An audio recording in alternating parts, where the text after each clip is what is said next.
I think you're going to sell a ton of these, but I have to make money right away. Understand. So I'll give you exactly what you asked, $100,000 for 33 and 1/3%, but I want a royalty of $2 for every sale, but the royalty goes away the minute I recoup my investment. Yes. And you'll have a non-naive partner, which you desperately need, because I've been used, abused, and I got over it by the time I was 30. So nobody will use or abuse you anymore. Yes. She is a boss. Welcome back. She started off with nothing, you guys. She turned a $1,000 loan into a multi-million-dollar real estate empire, and she's been swimming with the sharks, looking for bites of the next great American companies for 13 seasons. Please welcome Shark Tank star Barbara Corcoran.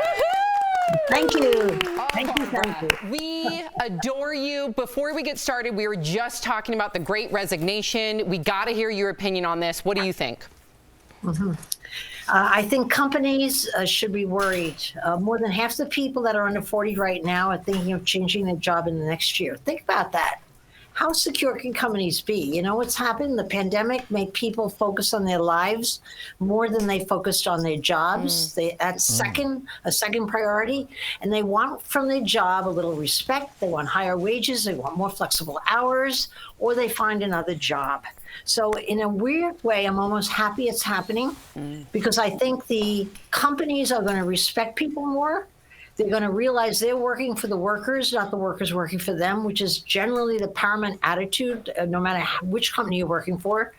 And companies today are going to start doing staying interviews instead of exit interviews that everybody's gotten so good at. Why did you leave? Why did you leave? But why'd you leave? Wow. You know, when I was building my business, if somebody left me, I felt horrible. I felt like I got an F on my personal report card because it really was that way. It meant that I didn't take care of that person. I wasn't in touch with them. I didn't know what was going on, and they walked out my door. Shame on me. I deserve the F. Wow. So I think in the end, it's good. Wow. In a weird way, it's good. Barbara, we need more of you. Power to people. Right? I love that mentality. You know, and when people are being, treated a certain way, they have a tendency to produce more if they're being treated with respect and, loyalty. So love that. Well, we want to talk about Shark Tank because of your fellow sharks. I just want to know, who's the most competitive off-screen? Off screen, you said? Oh, by far, Robert Herjavec. He's so competitive, particularly with Mark. He's like watching a little kid trying to measure up to his older brother. It's embarrassing. But to give you an example, I was on a GMA with Robert competing to sell bus tickets, a gimmick they dreamt up. Bus tickets to the crowd. They sent us out. And right before I went out the door, Robert looked at me and said, "Nice outfit, Barbara." And I said, "Oh, thank you, Robert." And he said, "I would have never picked out those shoes, however." What? I crawled out the door like, not the shoes. He makes you feel this big. Oh, man. Well, Barbara, shame on me for falling for it, but it worked. It did work. It's always the shoes. I follow you closely. I'm not a stalker, but I hope your shoulder surgery went well. I love that you live in a beach community. I put you up on my vision board. Yikes. That's something a stalker would say. A little say. stalkery. I'm sorry. Sorry, Barbara. She has a bicycle. She bicycles around. I love her life. We're going to escort Tori out the building. Blink twice if you're scared, Barbara. Okay. So I have a question for you. You have a reputation that's really specific for not investing in rich kids. And I want you to have the floor and tell me why. I didn't know I had the reputation, but if you're saying it, I'll back myself up.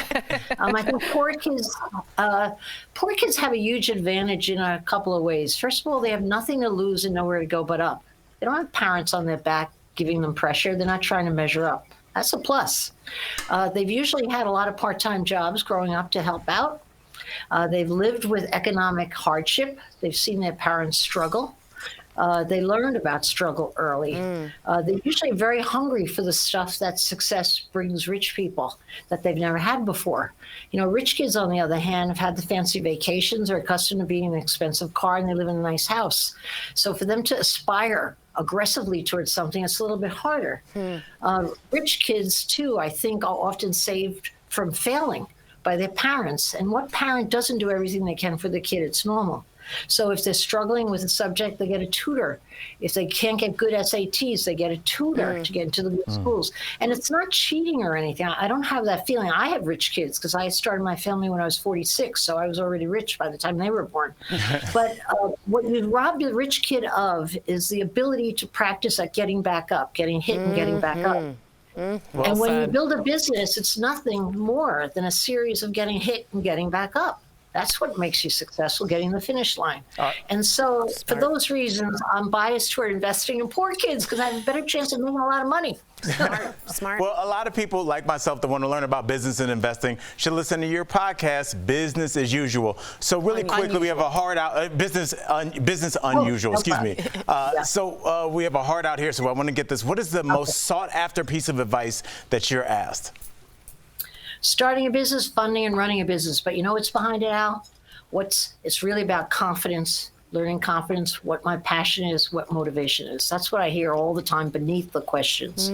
That's it. Insecurity. 888 Barbara hotline. If you have a question, Al, I'll wait for you on my phone. 888 Barbara. I'm going to wait for you to call in your question. I'm going to answer you. I have a question. I'm going to send it to her. I'm going to creep her out. We all are. Barbara, thank you so much for chatting with us. You are incredible. Do not forget to catch the new season of Shark Tank on ABC. And please check out Barbara's podcast, and available on all podcast platforms, Business Unusual. Call 888-BARBARA. She'll answer your questions. Amazing. That's awesome. We'll be right back. You better get Thank calling. you. Still stop. Ciao, ciao.